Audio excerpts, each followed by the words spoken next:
எல்லாருக்கும் வணக்கங்க. நான் கலாமணி ஜெகநாதன், கோவை நாடாளுமன்ற தொகுதி வேட்பாளர். இன்னைக்கு வேட்புமனு வந்து சிறப்பாக தாக்கல் பண்ணியாச்சுங்க. அடுத்த கட்டமாக எங்க தேர்தல் பரப்புரையெல்லாம் நாங்க நாளையில இருந்து தொடங்கிடுவோம். ஆமாங்க, அது காலையில பாத்தீங்கன்னா நாங்க வேட்புமனு தாக்கலுக்கு தான் வண்டியெல்லாம் ஒழுங்குபடுத்தி நாங்க கரெக்டா தான் வந்துட்டு இருந்தோம். ஆனா காவல்துறை தான் வந்து எங்களை தடுத்து நிறுத்தி கொஞ்சம் அராஜகம் பண்ணிட்டாங்க. பொதுமக்களுக்கு இடையூறு விளைவிச்சது வந்து காவல்துறை தான். ஏன்னா மற்ற கட்சிகள் எல்லாம் வரும்போது இவங்க இதை வந்து எதுவுமே சொல்றது இல்லைங்க. ஊர்வலமா வர்றதாகட்டும், இல்ல இப்ப ஐயா உதாரணப்படி ஐயா மோடி அவர்கள் வந்தப்போ அந்த ஏரியாவே ஒரு 2 நாளைக்கு முன்னாலே க்ளோஸ் பண்ணி வச்சிருந்தாங்க. அவர் வர்ற அன்னைக்கு பள்ளி கல்லூரி அலுவலகம் எல்லாத்துக்கும் விடுமுறை விட்டு அந்த ரோடு எல்லாம் பாத்தீங்கன்னா ரொம்ப நெருக்கடியா இருந்தது, ரொம்ப டிராபிக்கா இருந்துச்சு. அப்பெல்லாம் இந்த காவல்துறை வந்து ஒண்ணுமே பண்ணல, எதுவும் கண்டுக்கலீங்க. நாங்க ஆனா இன்னைக்கு அமைதியான முறையில ஒழுக்கமா ஒரு ஓரமா பொதுமக்களுக்கு எந்த ஒரு இடையூறும் இல்லாம தான் வந்துட்டு இருந்தோம். இருந்தாலும் அவங்க தொடர்ந்து வந்து எங்களை ரொம்ப தொந்தரவு பண்ணி இன்னைக்கு அங்க போக்குவரத்து நெரிசலுக்கு காரணம் முழுக்க முழுக்க காவல்துறை மட்டும்தாங்க. நாளைக்கு அண்ணாமலையான வந்து வேட்புமனு தாக்கல் பண்றதுக்கு வரேன்னு சொல்லியிருக்காரு. அவர் வரும்போது இந்த காவல்துறை வந்து இப்படிதான் அடக்குமுறை பண்ணுவாங்களான்னு பாக்கணும். ஏன்னா ஜனநாயகத்துல எல்லாத்துக்கும் உரிமை இருக்குங்க. ஒரு கட்சிக்கு தான் உரிமை இருக்கு, மற்ற கட்சிகளுக்கு உரிமை இல்லை அப்படின்னு கிடையாது. எல்லா கட்சியும் எப்படி வரும், ஊர்வலத்துக்கு எல்லாத்துக்கும் அனுமதி இருக்கு. ஆனா நாம் தமிழர் கட்சி எந்த ஒரு ஊர்வலமாகட்டும் இல்ல ஏதாவது கூட்டம் போட்டாலும் தொடர்ந்து இவங்க பிரச்சனையை தான் பண்ணிட்டு இருக்காங்க. தமிழ்நாட்டிலே 3வது அங்கீகரிக்கப்பட்ட கட்சி நாங்க தான்.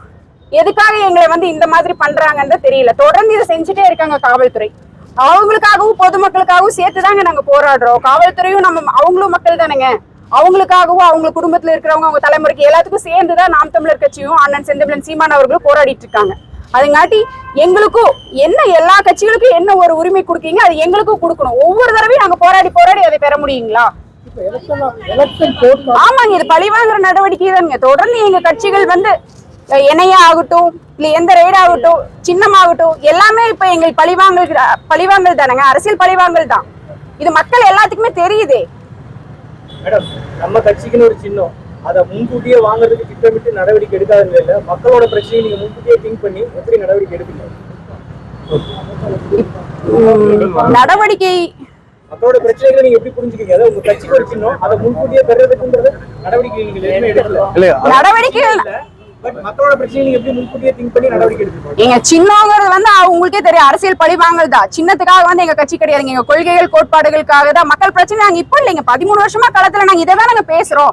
எங்க போனாலும் மக்கள் பிரச்சனை தான் நாங்க பேசுறோம். நாங்க வளர்ந்துட்டே வர்றது அரசியல் கட்சிகளுக்கு பிடிக்கல, அதுங்காட்டி எங்க சின்னத்தை அவங்க பறிச்சுட்டாங்க. அவங்க சின்னத்தை பறிச்சாலும் எங்களோட எண்ணம் எங்க அண்ணனோட கொள்கைகள் கோட்பாடுகள் எதையும் பறிக்க முடியாது. மக்கள் கிட்ட சின்னமே இல்லைனாலும் இப்ப அந்த கட்சி நாங்க இங்க வந்து நிக்கிறோம் இல்லைங்களா, இன்னைக்கு எப்படி நாங்க வேட்புமனு தாக்கல் பண்ணிருக்கோம். சின்னமே இல்லைனாலும் எங்களால வேட்புமனு தாக்கல் பண்ண முடியும். எங்க சின்ன எதுவா இருந்தாலும் 1 மணி நேரத்துல தமிழ்நாடு இந்தியா முழுக்கவே பரப்புற அளவுக்கு எங்க கிட்ட ஐடி விங் இருக்குங்க. அதுங்காட்டி சின்னங்கிறது எங்களுக்கு ஒரு பிரச்சனையே கிடையாதுங்க. சின்னம் இல்லாத நிலையில எப்படி பிரச்சாரத்தை முன்னெடுத்து ஐடி விங் இல்லாம சின்னம் நிறைய பேருக்கு வந்து ஐடி தகவல் தொழில்நுட்பமே தெரியாம இருக்கு. அவங்ககிட்ட எப்படி உங்களை பிரச்சாரம்? அதாவது சின்னம்ங்கிறது வாக்காளர் வந்து வாக்காளர் பட்டியலில் பார்த்து ஒரு கட்சிக்கு செலுத்த வேண்டிய ஒரு வழிமுறை தான். இப்போ அந்த சின்னத்தை வந்து ஒரு அரசியல் கட்சிக்கு ஒதுக்க வேண்டியது தேர்தல் ஆணையம் தான். ஸோ தேர்தல் ஆணையத்துக்கிட்ட அந்த எங்களுக்காக சின்னம் இன்னும் ஒதுக்கப்படலை. ஆனால் அது வந்து இன்னும் 2 நாள் ஒதுக்கிடுவாங்க. அதனால அதை காத்திருக்கிறோம். அது வரைக்கும் வேற யுக்திகள்ல நாங்கள் பிரச்சாரம் தொடர்ந்து செஞ்சுட்டு இருப்போம். சின்னத்தை மக்கள்கிட்ட கொண்டு போய் சேர்த்துறதுக்கு எங்ககிட்ட ஐடி விங் இருக்கு. மற்ற வழிமுறைகள் எங்களுக்கு தெரியும்.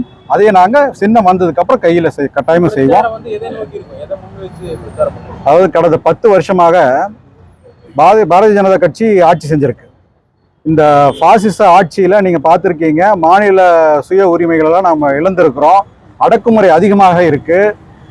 மத பிரச்சனைகள், மக்களை வந்து மத ரீதியாக பிரிச்சு ஆளக்கூடிய ஒரு சூழ்ச்சி நடந்துட்டு இருக்கு 10 ஆண்டு காலமாக.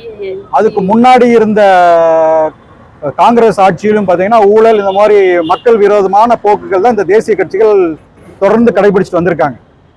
இப்போ நாம் தமிழ் கட்சியோட கொள்கைங்கிறது மாநிலத்தில் சுயாட்சி, மத்தியில் கூட்டாட்சி.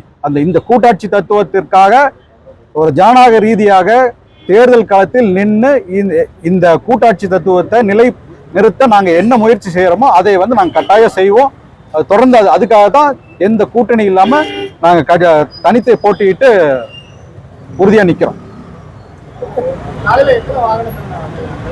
எங்க இருந்துங்க? காலப்பட்டியில இருந்தீங்களா? 150 வாகனம் இருக்குங்க. எல்லாமே வாங்கி இருந்தாங்க. மட்டுமே அங்க வந்து நிப்பாட்டி. ஆமாங்க. எலெக்ஷன் கோட் ஆஃப் கான்டக்ட்ல வந்து அது தேவையில்லை. அது அப்படியெல்லாம் எதுவும் இல்லைங்கன்னா அதிகாரியே சொன்னாங்க ஊர்வலத்துக்கு அனுமதி இருக்கு, ஆனா எங்களுக்கு அவங்க கொடுக்க மாட்டேங்கிறாங்க. சரி, நீங்க நாளைக்கு அண்ணாமலை என்ன வருவார் இல்லைங்களா, அப்ப பாருங்க அவங்க எங்களை மாதிரி நார்மலா வராங்க, மற்ற கட்சிகள் எல்லாம் எப்படி வராங்க நீங்க பாருங்க, அப்ப அனுமதி இருக்கா இல்லையான்னு உங்களுக்கே தெரிஞ்சிடும். அதே கேள்வி அவங்க கிட்டே கேளுங்க. நீங்க எத்தனை வண்டியில வாகனத்துல வந்தீங்க, எங்க இருந்து ஊர்வலமா வந்தீங்கன்னு அண்ணாமலை அண்ணா கிட்டே கேளுங்க. பிஜேபி ஒரு அதிமுக யாரு வந்தாலும் அதை எதுவுமே கண்டுக்கிறது இல்லைங்க. அதே நாங்க வந்தா மட்டும் அப்படி கேக்குறீங்க, அப்படி அனுமதி இல்லைங்கிறீங்க. அங்க எல்லாம் முறைப்படிதாங்க செய்யறோம் நாங்க. எலக்ட்ரல் பாண்ட பத்தி ஏன் யாருமே கேட்க மாட்டேங்கிறீங்க? அண்ணா அண்ணாமலை வந்து நாளைக்கு கேளுங்க, அதை பத்தி வாயை திறந்து கேளுங்க. நீங்க அவங்கள பேச சொல்லுங்க, ஏன் அதை பேச மாட்டேங்கிறீங்க? கோயம்புத்தூர்ல எல்லாமே பிரச்சனை தாங்க. தமிழ்நாடு ஃபுல்லா கோயம்புத்தூர்ல இப்ப பாத்தீங்கன்னா ஜிஎஸ்டி அவங்க கொண்டு வந்தது அதுதான். தென்னிந்தியாவின் மான்செஸ்டர் இந்த கோயம்புத்தூர்ல இப்ப சிறு குறு தொழில் எல்லாமே முடங்கிடுச்சுங்க. அது காரணம் யாருங்க? அவங்க கொண்டு வந்து ஜிஎஸ்டி வரி ஏய்ப்பு தானுங்க, பணமில்லமும் பதிவு தானுங்க. இங்க தமிழ்நாட்டுல தமிழருக்கு வேலை இல்லை, அத்தனை வடை இருக்கு. பல்லடா, திருப்பூர், ஈரோடு அதெல்லாம் பாத்தீங்கன்னா நெசவு தொழில் தான்.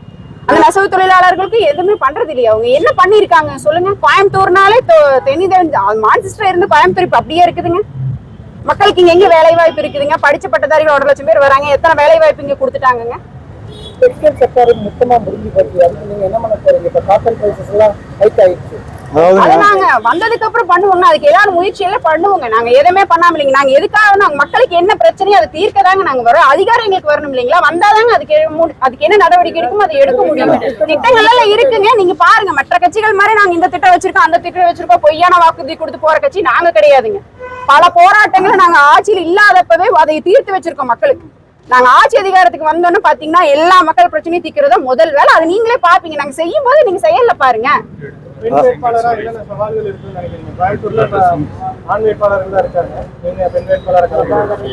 பிரபாகரன் பிள்ளைகளுங்க நாங்க, எனக்கு எந்த பயம் கிடையாதுங்க. ஆணுக்கு பெண் சமம்ங்கிறது எங்க கொள்கை. ஆணும் பெண்ணும் சமம்.